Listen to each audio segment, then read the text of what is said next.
Hi, I'm Pieter Bogaert, Global Head Agribusiness Food and Water at FMO, the Dutch Development Bank. FMO is a public-private partnership. It's 51% owned by the Dutch state and 49% by banks, unions and the private sector. And we support sustainable jobs and income generation in countries where we feel will make the biggest difference. So how do we do that? Well, as a bank, obviously we finance companies. But I'd argue that financing isn't the most important thing that we do at FMO. It's simply the tool we use to drive sustainable development. So for example, we screen clients to check if they really understand the perspective of local stakeholders and address their concerns. Because those clients have millions of customers, their good business practices then have a massive positive social and environmental impact. So the right investments help us build sustainable local economies that will give people a living today, but also tomorrow. One of FMO's strategic goals is reducing inequality, SDG 10. But we can't achieve that without making progress on SDG 2, addressing hunger. The two go hand in hand. The sector most directly involved in tackling hunger is, of course, agriculture, a key sector for FMO. Over the coming decades, the global population will exceed 9 billion, with fewer resources available to feed them. And there are some 500 million smallholder farming households on the planet, and that's over 2 billion people. They constitute a significant portion of the world's poor, who live on under $2 a day. This is one reason why FMO makes agribusiness a priority. We finance companies throughout the value chain: primary production, processing, trade and distribution. We also support them with knowledge and skills because financing alone is not enough.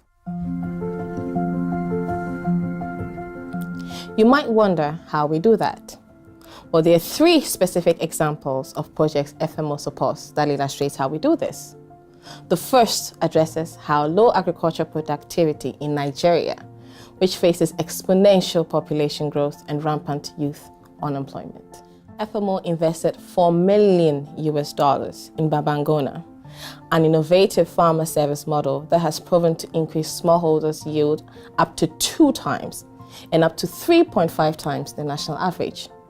It is a financially sustainable and scalable agriculture enterprise co-owned by its farmers and targets youth. Key to its success is services including training in sustainable farming, soil analysis, crop insurance, access to storage facilities. Babangona recovers its investments every year and has scaled up 21,000 smallholder farmers. As a scalable model, Babangona is a great advert for the viability of smallholder farming that's winning over young, unemployed Nigerians and large international investors. The second example supports the development of agricultural technology that will make tomorrow's agribusiness more effective. FMO and the massive government fund that we manage gave a 500,000 euros convertible grant and management support to Milan Innovinci, a startup focused on East Africa who develop innovative digital solutions that add value to every stage, from farm to fork.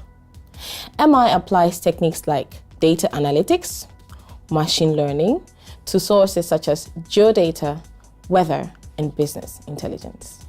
The results enable MI to give smallholder farmers crop and productivity advice to support their plot size and location, to help input suppliers to identify clients and tailor products to their needs, to help traders map suppliers and trace product origin and quality, and to give financial service providers insights into farmers' historical performance to improve, for example, credit scoring, or to develop innovative weather insurance products.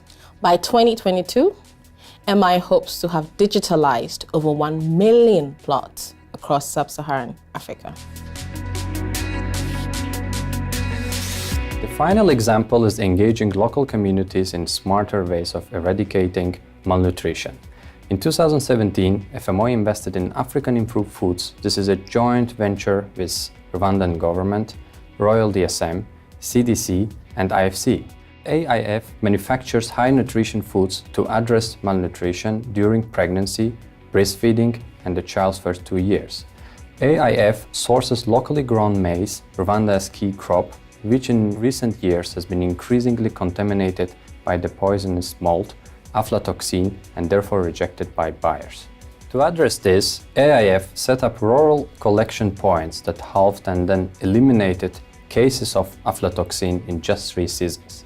On year-round, AIF was employing over 300 staff, working with over 9,000 farmers and producing meals for 1.5 million people every day. These are just a few examples of how FMO uses long-term investments to kickstart and support game-changing answers to the challenge of extreme poverty and hunger. Finally, we were asked what career advice FMO could give you as students.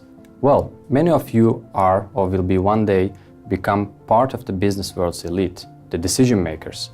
Your work may not focus as directly as ours on issues like poverty and climate change, but whichever sector or regions you make your career, your decisions will impact more people, more fundamentally than you may think.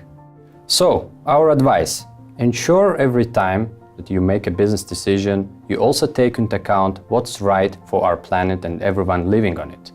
Everybody hopes that one day global hunger will be eliminated. But what is hope without action?